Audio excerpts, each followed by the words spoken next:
सही जवाब। अब दूसरी पहेली। ऐसी कौन सी चीज है जो जून में है दिसंबर में नहीं, आग में है लेकिन पानी में नहीं? जून में है, आग में है। वीर, शब्दों पर ध्यान दो। ओ, समझ गया। यक्षराज, इसका उत्तर है। बहुत समय पहले का बात है। एक गांव में वीर नाम का एक अनाथ रहता था। वीर का इस दुनिया में कोई नहीं था। वो सेठ धनीराम के यहाँ काम करता था और बदले में उसे 2 वक्त की रोटी मिलती थी। लेकिन ठंड में एक रात काम करते हुए वीर के हाथ से एक मिट्टी का गुलदस्ता टूट जाता है। तभी धनीराम आता है। अरे ओ 2 कौड़ी के नौकर, तेरी ये हिम्मत! ये फूलदान मेरे परदादा का था। इसकी कीमत जानता है तू? तेरी 7 पुश्तें बिक जाएंगी तब भी इसकी भरपाई नहीं कर पाएंगी। मालिक, भगवान की कसम, मैंने जानबूझकर नहीं किया। मेरा हाथ गीला था, फिसल गया। माफ कर दीजिए मालिक, दया कीजिए। दया? और तुझ जैसे अनाथ पर? मैंने तुझे गटर से उठाकर यहाँ पनाह दी और तूने मेरा ही नुकसान किया। मुनीम, अभी के अभी इसे धक्के मारकर बाहर निकालो। सेठ जी, ये लड़का तो शुरू से ही मनहूस है। जब से ये हवेली में आया है, कुछ न कुछ नुकसान ही हो रहा है। निकाल दीजिए इसे। नहीं मालिक, बाहर प्रलय आया है। इतनी ठंड में मैं मर जाऊंगा। मेरे पास जाने के लिए कोई जगह नहीं है। बस आज रात के लिए बरामदे के कोने में पड़े रहने दीजिए। मैं आपके पैर पड़ता हूँ। मरता है तो मर जा मेरी बला से। उठाओ इसे और फेंको बाहर।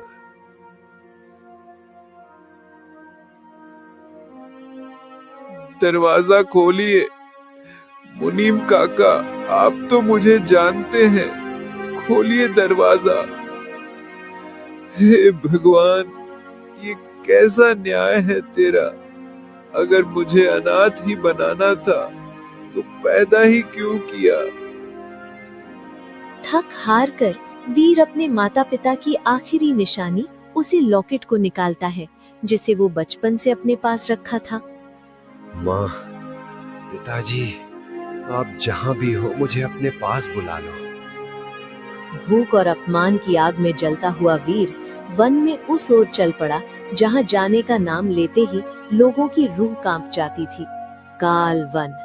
वीर जंगल की गहराई में बढ़ा। जंगल में जाने के बाद में ठंड से बचने के लिए वीर एक खंडहर में जाकर सो गया। लेकिन जब सुबह हुई, शेर की दहाड़ से वीर की चेतना लौटी। उसने आंखें खोली तो सामने मौत साक्षात खड़ी थी, जंगल का राजा सिम्बा। कौन है वो मूर्ख जो अपनी मौत को दावत देने मेरी गुफा में चला आया? महाराज, मुझे माफ कर दे। मैं वीर हूँ। दुनिया ने दुत्कार दिया, सोचा यहाँ शांति मिलेगी। अगर आप मुझे खाना चाहते हैं तो खा लीजिए। वैसे भी मेरे जीने का कोई मकसद नहीं। इंसानी मांस नहीं, ये क्या? बालक, जरा और करीब आ। क्या हुआ वनराज? ये गंध, ये खून, ये कोई साधारण इंसान नहीं है। तेरी रगों में डर नहीं, सूर्यवंशी आग बह रही है।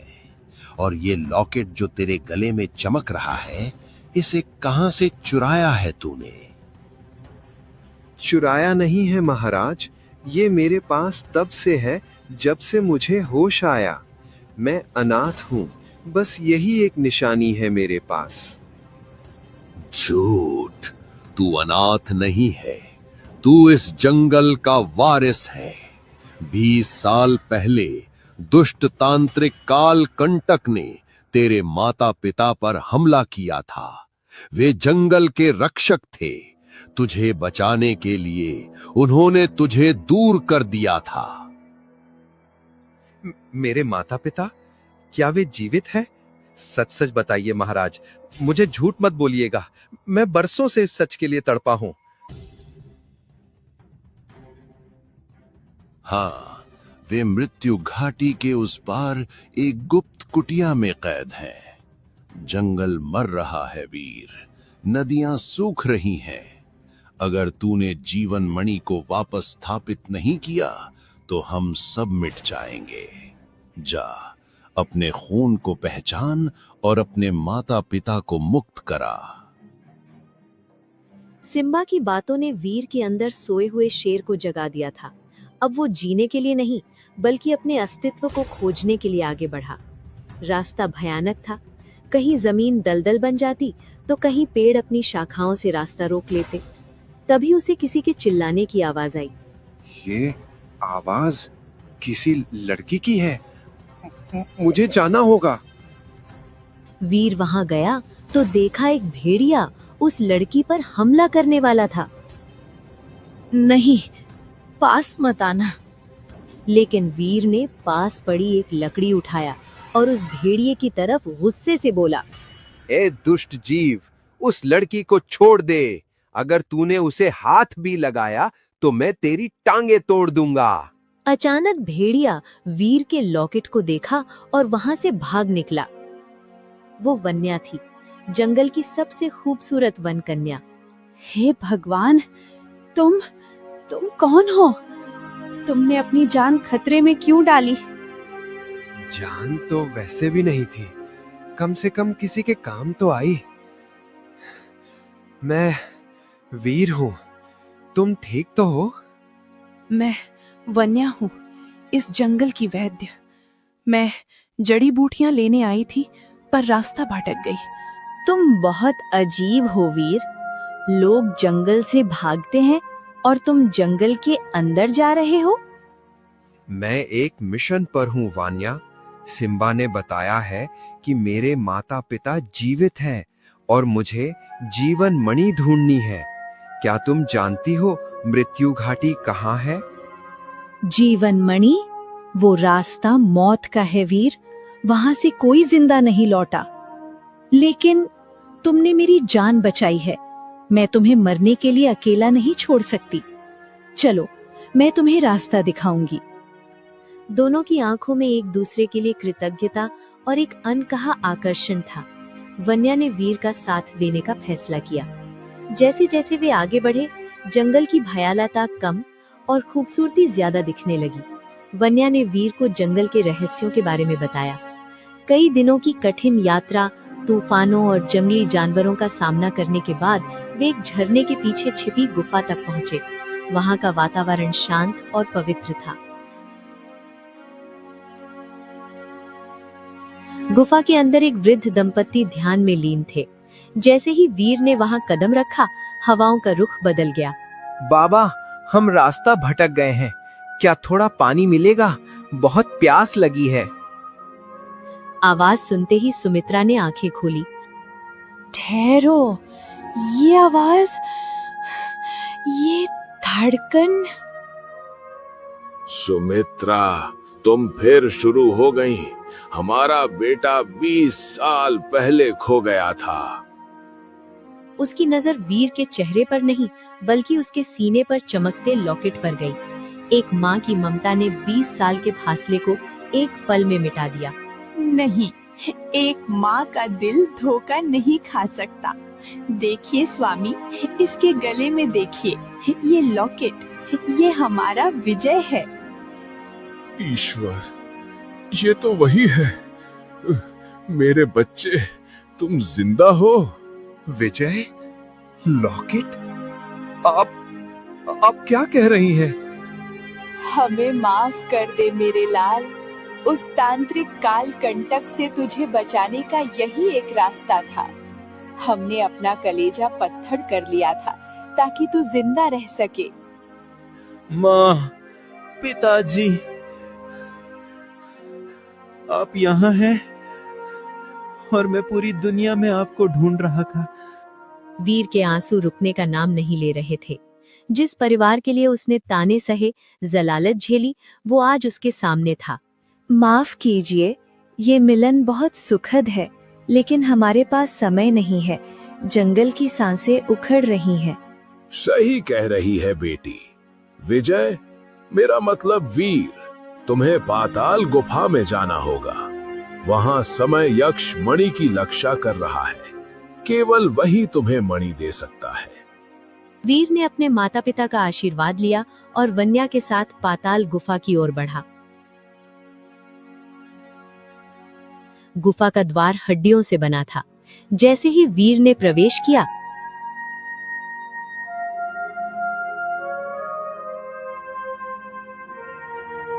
एक विशाल काय छाया प्रकट हुई।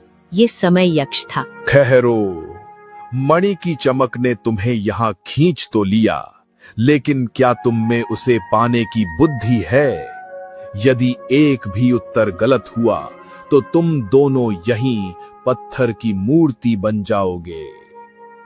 मैं अपने परिवार और जंगल के लिए हर परीक्षा देने को तैयार हूं यक्षराज, पूछिए। तो सुन मेरी पहली पहेली।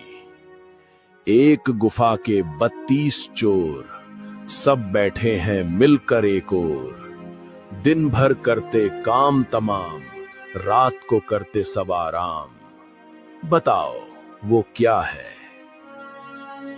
32 चोर, गुफा।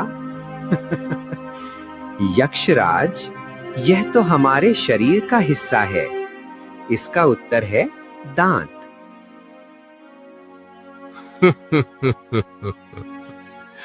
सही जवाब। अब दूसरी पहेली। ऐसी कौन सी चीज है जो जून में है, दिसंबर में नहीं?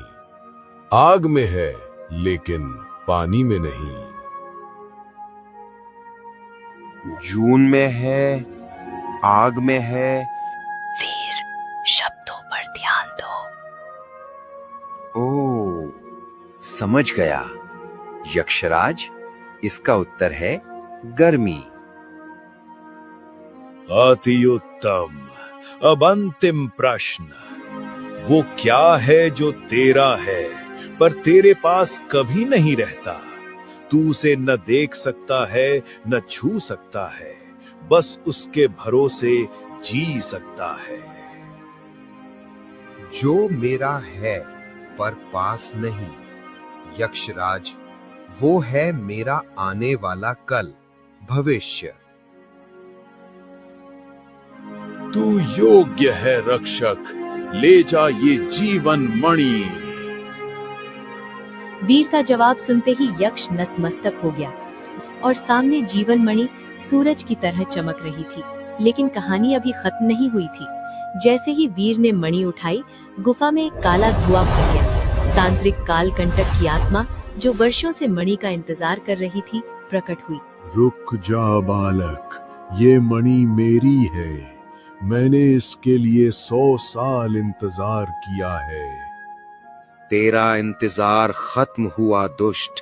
ये मणि जंगल की सांस है, तेरे लालच का भोजन नहीं। मरने के लिए तैयार हो जा। ओम ह्रीम क्लीम। कालकंटक ने काली शक्तियों से वीर पर हमला किया। उसने मणि को अपने सीने से लगा लिया। तभी तेज रोशनी निकली और श्राप टूट गया और तांत्रिक का शरीर जलने लगा और वो मर गया। वीर और वान्या मणि लेकर गुफा से बाहर आए। वीर ने मणि को फिर से स्थापित कर दिया। तभी सिम्बा और वीर के माता पिता आए।